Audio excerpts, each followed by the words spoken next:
moksa. Kenapa? Nggak bisa dilepaskan. Kenapa? Kalau misalkan cuaca dingin nggak bisa pakai akupuntur doang, pakai moksa. Ya. Jadi yang fanatik akupuntur nggak bisa fanatik juga. Akupuntur banyak kelemahannya, gitu kan? Oke, kita lanjut. Di sini ada kalimat bahwasanya jika akupuntur tidak berguna ataupun tidak bekerja, maka gunakanlah moksa. Atau akupuntur biasanya digunakan pada hari-hari yang hangat, tidak pada hari-hari dingin dan lembab. Kalau pada hari-hari dingin dan lembab, biasanya kita menggunakan moksa. Dan kalau di Cina sendiri, lagi musim dingin winter, itu nggak ada cerita di akupuntur buka baju.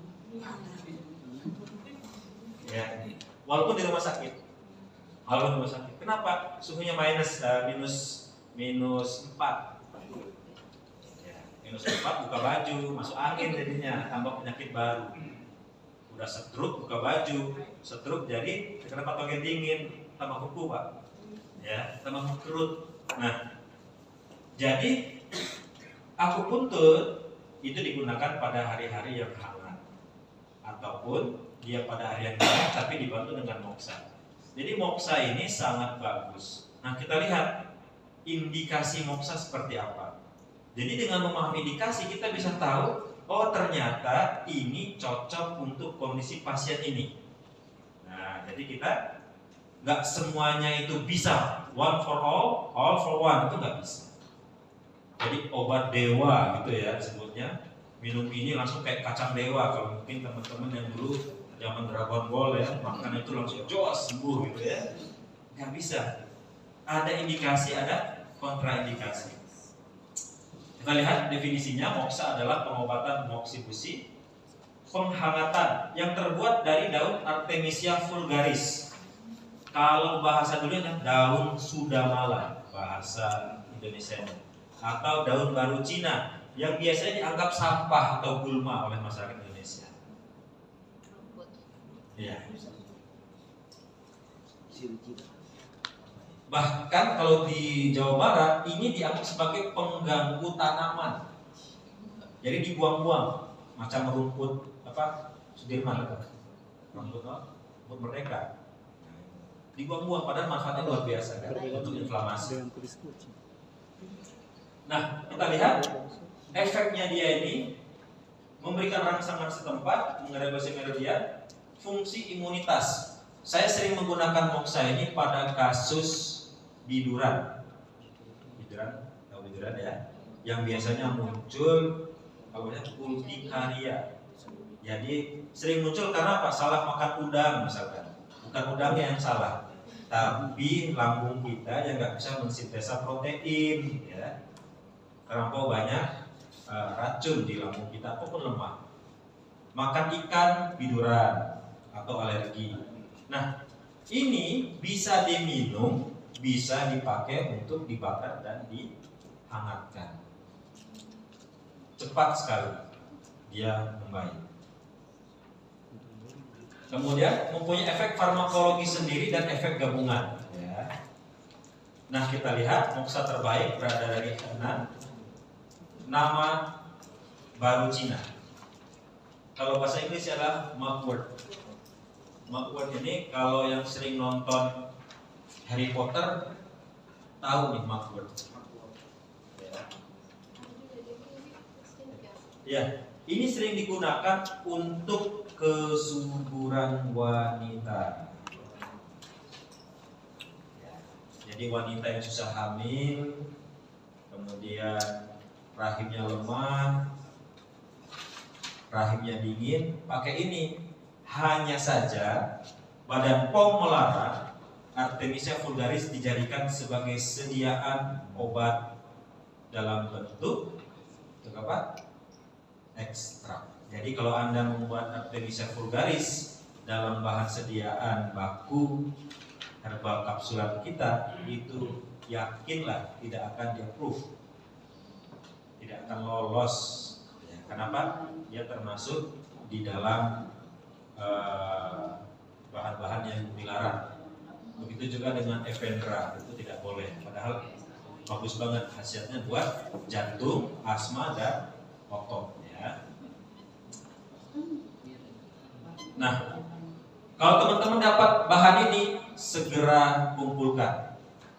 Kenapa? Kalau sudah jadi moksa, teman-teman olah terus menjadi kualitas 1, harganya fantastis. Ya. Pernah dengar 50 gram harganya 800.000. 50. Jadi moksa emas dari Jepang itu harganya 50 gram, harganya 800.000. Moksa emas dari Jepang. Saya sempat bilang sama teman saya yang di Lampung, mau cepat kaya nggak, bikin kayak gini, cuma nggak sanggup.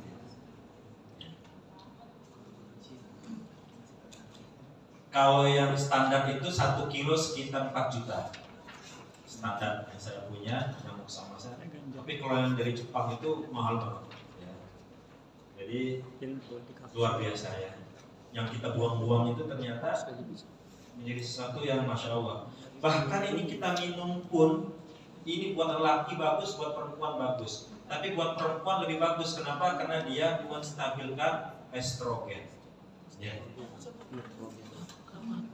Nah, kita lihat ini khasnya dia.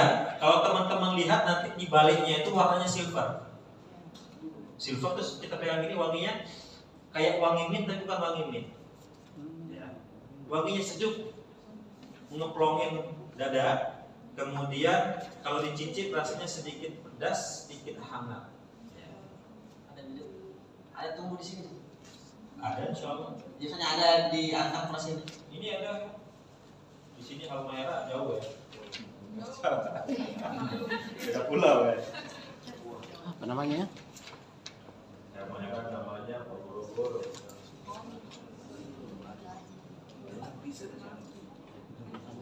Insya Allah banyak. Kenapa? Karena masih di wilayah Nusantara itu biasanya dia gulma di ini kebun.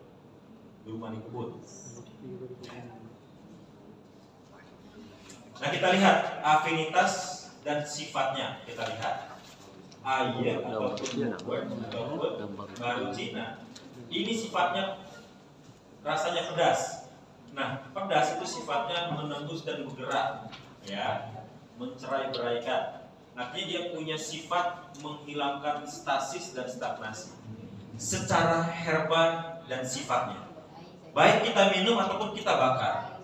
Jadi kalau teman-teman ada tumor, ada cancer, ada pembengkakan kelenjar, yang mana yang boleh kita berikan itu pertama satu. Kemudian kita lihat sifatnya, agak pahit, hangat, cenderung pedas. Wah, langsung ketahuan. Oh, berarti ini indikasinya adalah untuk orang-orang yang sifatnya cenderung netral dan sejuk. Kalau Anda berikan kepada kanker dan tumor yang tipenya panas, yang warnanya ada merah-merahnya, ya, bagi radang, bagi menyebar, bagi metastase, Anda kasihnya lebih cepat. Lebih cepat nyebar. Ya. Tapi kalau tumor atau sifatnya itu dingin, Anda bagi ini, dia jadi lembek. Ya, jadi nanti loh bisa bedakan panas dinginnya gimana? Belajarlah. Mengklasifikasikan. Kenapa orang sakit itu cuma ada 4 klasifikasi. Yang utama, 1 dia karena defisiensi, 1 karena ekses, kelebihan sesuatu atau karena kekurangan sesuatu. Yang kedua, dari yang kekurangan sama yang kelebihan itu ada yang tipenya panas, ada yang tipenya dingin. Contoh paling mudah, batuk. Batuk ada yang karena kurang tidur batuk, ada yang karena kebanyakan makan batuk.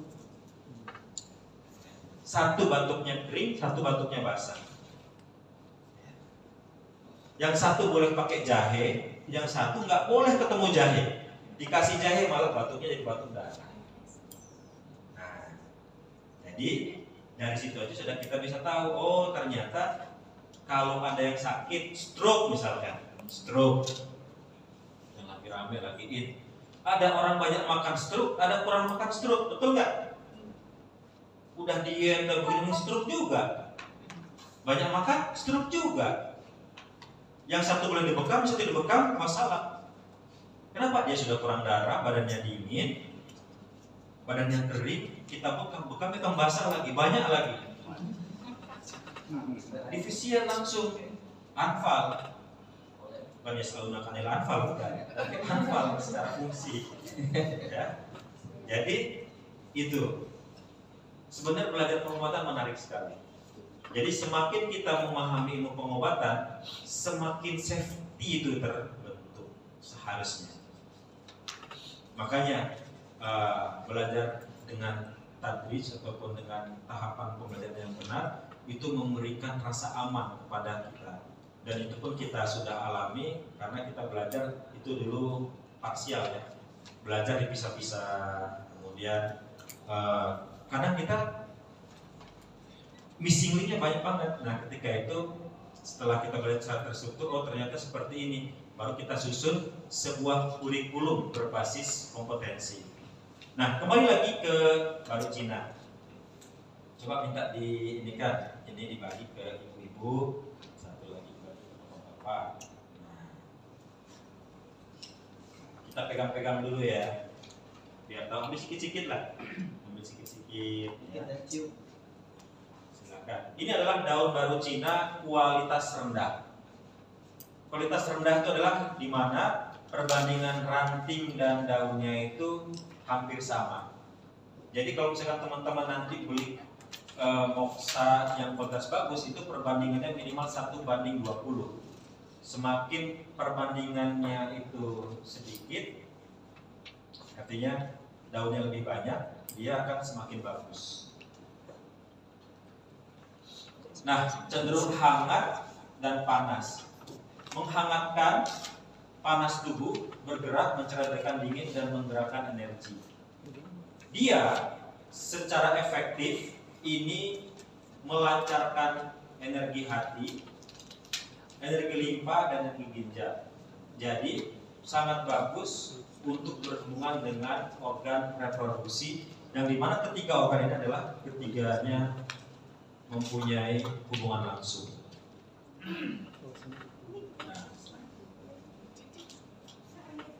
beberapa kasus herbal ini juga secara tunggalan ataupun secara resep kita gunakan untuk mengendalikan pendarahan atau perdarahan pervagina. Jadi sering haid padahal dia masa subur, atau biasanya paling banyak pada kasus apa? Siapa yang tahu? Ayo. Kista, betul. Yang kedua? Miom. Apalagi? Penebalan dinding rahim. Hiperplasi endometriosis. Apalagi? PCOS. Ya, PCOS. Ya. Jadi ini sebenarnya salah satu solusi buat teman-teman yang mengalami gangguan hormonal berhubungan dengan hati, limpa dan ginjal. Artinya ini bisa membantu menyuburkan kembali, menormalkan bentuk ovum atau ovum yang ada pada wanita. Ini herbalnya doang. Jadi menggunakan penghangatan ini ternyata bisa membantu hiperplasi endometriosis. Kalau bahasanya adalah penebalan dinding rahim, ya. Sehingga tidak. Jadi kalau endometriosis itu dinding rahimnya menebal, ketika ada zigot yang nempel, dia nggak nempel ke sel utamanya. Nah ini ada penutupnya. Jadi dia nempel, waktunya ini luruh juga nggak bisa nyampe di sini. Harusnya kan zigot itu nempel di dinding rahim, nggak ada signal, bos sudah nempel calon bayi, jangan diluruhkan lagi rahimnya, ya kan? Tapi karena ada penebalan, signal nggak bisa masuk ke dinding rahim, dia nggak tahu ada yang bakal calon bayi, balon kan, bakal calon. Bukan cuma bupati sama dewan aja yang balon ya. Jadi masih zigot yang masih mau nempel nggak jadi nempel karena pada penebalan. Kalau PCOS itu adalah bentuk ovumnya nggak normal, kadang kecil, kadang besar. Nah, dengan kita stabilkan, banyak kasus yang dia rutin di moksa mandiri. Jadi kita cuma jualan moksa aja. Rutin dia moksa di perutnya, nanti di poin-poin yang ada di situ Langsung dibakar. itu bisa hamil. Ingat, baru bisa hamil, bertahan tidaknya itu bergantung dari kekuatan nutrisi dan kekuatan faktor rahimnya. Jadi udah bisa hamil aja udah masya Allah ibaratnya. Ya, kalau dia nempel kuat, darahnya cukup, ya bertahan kan. Kalau misalkan kurang, ya luruh batu. Oke.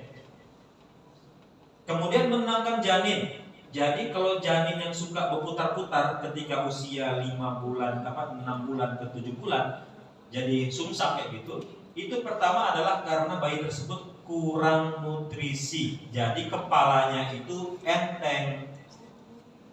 Harusnya kan kepala udah ke bawah tuh, udah mulai masuk panggul. Tapi karena dia nutrisinya kurang, pantatnya lebih berat daripada kepalanya, jadi nggak bisa masuk. Nah, terus kemudian janin itu kalau dia terlampau dingin atau kurang listrik dari emaknya, biasanya dia gelisah. Suka apa? Nendang, mukul ya. Itu adalah kode bahwasanya mak saya itu kekurangan sesuatu. Bukan berarti warnanya aktif alhamdulillah gitu ya. Kebanyakan begitu.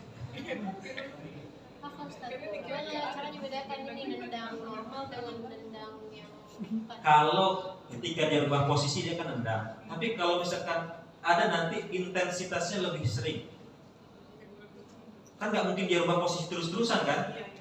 Nah kalau dia sering pukul, sering tendang ya, itu tanda dia kekurangan sesuatu, biasanya kurang nutrisi. Artinya dia udah posisi stable posisi stabil gitu. Tapi karena dia kurang, pantatnya lebih berat. Ini lagi kan, balik lagi. Dia tendang-tendang tuh, ngasih kode sebenarnya. Mak, kita jadi mundur lagi ya. Tapi kalau misalkan kitanya nggak tahu ya, acuh aja. Wah, aktif alhamdulillah. Aktif banget sih. Terus.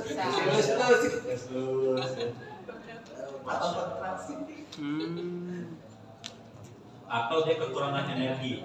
Nah, jadi ini untuk pendarahan tipe dingin. Makanya nanti moksa itu sangat bagus untuk pelangsingan. Kenapa? Karena sifatnya itu membongkar sumbatan, mencerai-beraikan. Kalau orang gemuk itu biasanya, kalau di Indonesia ya, karena lembab. Karena makannya banyak lembab. Sama di sini. Sama ya. Apalagi kalau santan mungkin di sini nggak terlalu. Coto, gondrong. Sangat penjualnya. Kalau santan sih banyak makan santan. Banyak nasi kuning sehat gitu. Oh, mantap. Kayak orang Malaysia berarti. Nasi lemak. Nah, kita lihat moksa. Kalau di Yunani moksa ini laku banget. Jadi kita cerita bukan cuma di Cina.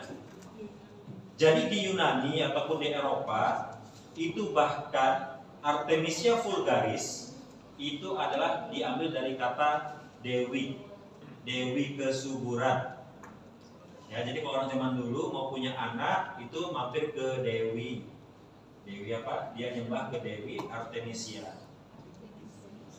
Ya, jadi disebut Artemisia vulgaris dari dewi Artemis. Ya, jadi ini sangat masya Allah.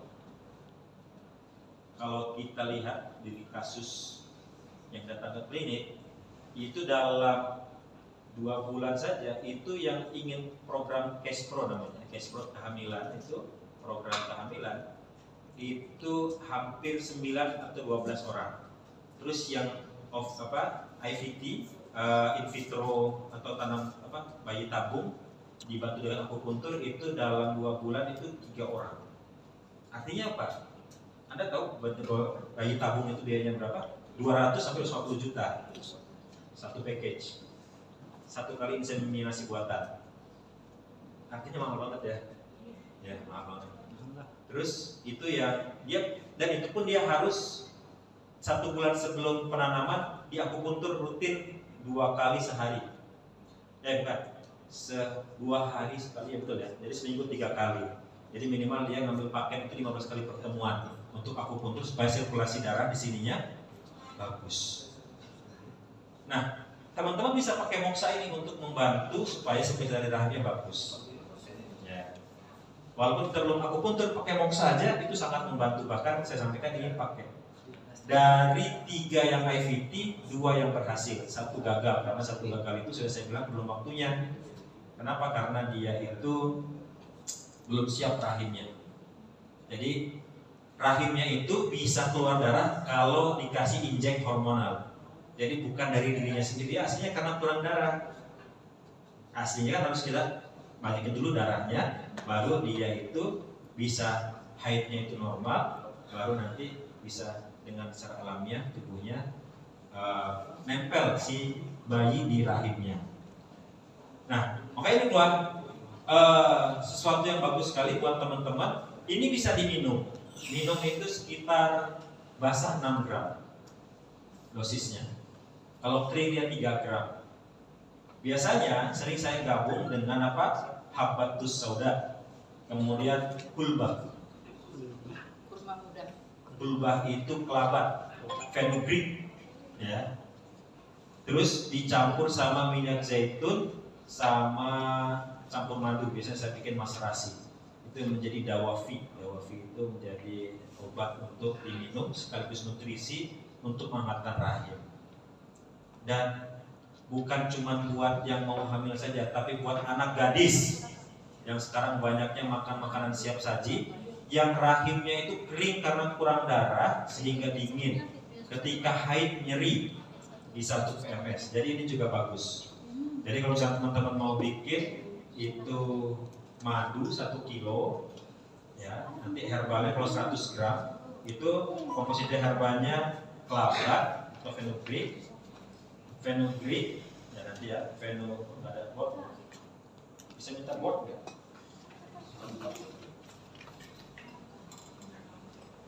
Itu fenugreek, terus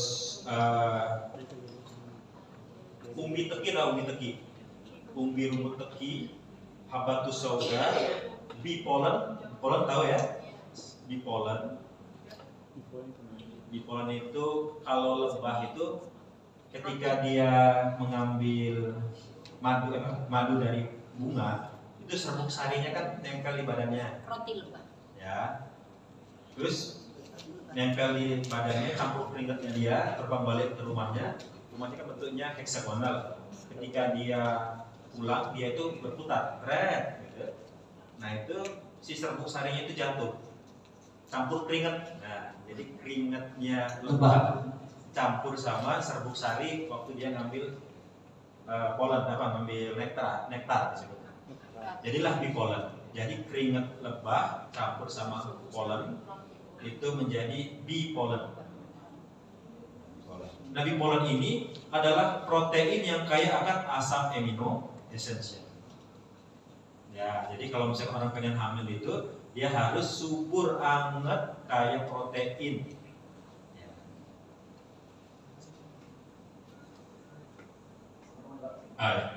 Nanti kita tulis resepnya. Jadi resep ini kita powder semuanya. Itu 100 gram dari ramuan herbal ini teman-teman campur ke dalam madu 1 kilo, ditambah minyak zaitun 20 ml, ditambah garam Himalaya 2 gram, ditambah minyak habatus sauda 10 gram, 10 ml. Aduk rata, diamkan selama 5 hari. Berikan kepada pasien 3 sampai 4 sendok makan sehari. Bisa untuk anak gadis, bisa untuk santri-santriwati. Wah, banyak masalah. Kalau di podcast tren yang sembugut itu PMS ya bahasa ininya. Itu banyak. Kenapa? Kurang darah. Lagi kontraksi darahnya nggak ada. Aduh, nggak masuk. Akhirnya Ustazah libur dulu, lagi PMS 3 hari, balik ke kamar. Ini bisa sebagai solusi. Tinggal nanti teman-teman juga kasih tonik darah. Tonik darah pakai maserasi madu juga bisa. Nah, teknik ini sudah digunakan dari masa-masa sebelum Masehi oleh orang orang Cina ya. Nah, kemudian orang Jepang juga gak kalah mau ketinggalan. Mereka bikin aliran sendiri namanya Okyu. Okyu ini adalah memakai moksa emas tadi itu yang mahal-mahal, yang harganya jutaan. Ya. Jadi ini kalau teman-teman lihat tidak hanya berkembang di Cina, tapi di Jepang juga. Tapi orang Jepang nggak mau disebut dari Cina, udah gitu aja. Dia bilang punya sendiri. Ya. Karena masih musuhan ya. Nah, moksanya seperti cotton itu kapuk ya, seperti kapuk, halus sekali, tidak ada batang-batangnya, makanya harganya mahal, 50 gram itu setengah juta lebih. Kita sempat terkejut waktu itu, Stephen Burns bawa moksa Okyu satu kotak gini, kira sangka apa 100.000 ya, 400.000 simpan balik. Gak jadilah, makanya pun suka kita cumi aja. Jadi 500.000. Gak jadi. Tapi yang 2 juta. Nah di Jepang itu akupunturis kebanyakan yang menggunakan moksa. Jadi waktu itu Stephen Burns, Peter Dittman menyampaikan bahwa kalau di Jepang itu tidak dinamakan teknik akupuntur kalau tidak bau moksa. Dia bilang seperti itu. Jadi Cenciu itu tidak bisa dipisahkan. Bau moksa itu khas. Kalau orang yang biasa ganja itu kalau nyium, kayak murojaah gitu. Ya, baunya bau khas, apalagi yang kualitas jelek itu dia seperti bau ganja yang masih basah. Morfin. Enggak, morfin, ganja, wangi ganja. Jadi kalau orang-orang kota cium itu kayak gimana gitu. Karena pernah dulu waktu saya terapi kan orang Polda sama namanya Abu Ismail. Dia bilang, ini wangi apa ya? Ini wangi ini Pak. Saya bilang, oh saya sangka dia bagian ini Intel narkoba. Dia bilang, saya sangka bau ini kayak rojaah. Oh iya. Nah, ini sangat sering digunakan. Makanya nanti kita akan mengajarkan cara menggunakan moksa untuk pelaksingan satu. Ada yang menggunakan jarum, ada yang tidak menggunakan jarum. Dua-duanya akan saya ajarkan. Jadi buat teman-teman praktisi akupuntur, kita akan ajarkan dengan teknik menggunakan jarum, itu satu. Tekniknya ada teknik mematuk, ada teknik yang menempel. Teknik menempel seperti ini. Ya. Jadi dua-duanya kita ajarkan. Nah, yang penting adalah SOP-nya benar, tepat. Nah, ini sangat bagus bahkan untuk kasus sumbatan darah menggunakan teknik ini sangat bagus, terutama pada pasien pasien serangan jantung yang tromboplasnya banyak. Ya. Tromboplas itu apa? Bekuan dalam darahnya banyak, yang dia cenderung berwarna ungu kental. Jadi menggumpal. Jadi dia itu ketika pulmoner kita menyempit, ada tromboplas, dia nyangkut. Nah itu bisa. Nah kemudian kita lihat faktor kualitas moksa. Moksa macam-macam. Nah ini yang gold quality moksa, ini yang harganya jutaan ya. Moksa yang tidak mengandung daun ataupun ranting karena pengayakan berulang, ini bagus banget. Premium, digunakan sebagai direct moksa, harganya mahal, asamnya sedikit, dan kalau dibakar wangi. Kalau kualitas rendah warnanya hijau tua. Jadi kalau teman-teman nanti pas lihat ada tawaran, ini moksa 1 kilo 50.000. Nah lihat dulu kualitasnya kayak gimana. Kalau banyak rantingnya, ya harga segitu mungkin biasa. Sama kayak minum teh. Kalau teh banyak rantingnya murah kan? Kalau daunnya doang jadi white tea. White tea berapa? 1 juta minimal, ya kan? Ya, 1 juta berapa? 1/4. Kalau sama ranting 50.000 sekilo, ya. Nah, kita lihat ini adalah penyimpanan moksa. Moksa punya karakteristik menyimpan panas. Semakin lama umurnya, semakin mahal. Ya. Jadi kalau misalkan teman-teman lihat Moxa produksi tahun sekian, kualitas masih bagus, itu biasa lebih mahal. Sama kalau misalkan teman-teman beli teh hitam dari Cina, itu namanya pu'er, itu dia semakin tua semakin mahal. Kenapa? Karena IO-nya, essential oil-nya, minyak asiri yang ada pada herbal tersebut semakin pekat. Kemudian dijemur secara berkala dapat menyerap yangci ataupun energi panas dari matahari. Bahkan di sana Moxa ini jadiin bantal, jadi gantinya dakron, ya. Dan wanginya enak. Biasanya di dalam itu ada daun aye, daun Moxa, sama pala serbuk pala. Jadi kalau tidur itu langsung nyes, hangat dan menenangkan. Ini bisa Anda berikan kepada anak-anak autis dan ADHD, bipolar disorder. Jual bantal ADHD. Wah. Peluang kan? Kalau Moxa pilih aja Moxa yang biasa atau kita keringkan sendiri, kita powder, atau beli yang serbuk yang murah yang harganya 150 seperempat. Anda masukkan ke dalam bukan dakron, ya harus pakai kapuk sekian persen, itu lebih banyak. Kasih lenglengan, sama dikasih. Kalau pala kan ada yang warnanya pink, bukan warna pink oren-orenan itu, yang selaputnya itu, ya. Nah itu kan wangi banget ya. Nah itu Anda masukkan ke situ, jangan di powder, masukkan situ. Nanti ketika Anda tidur itu nyenyak banget. Terus kemudian itu bisa diberikan kepada anak autis yang hyper. Bagus banget. Ya. Jadi solusi jual bantal khusus anak yang hiperaktif, anak autis hiperaktif. Nah, itu.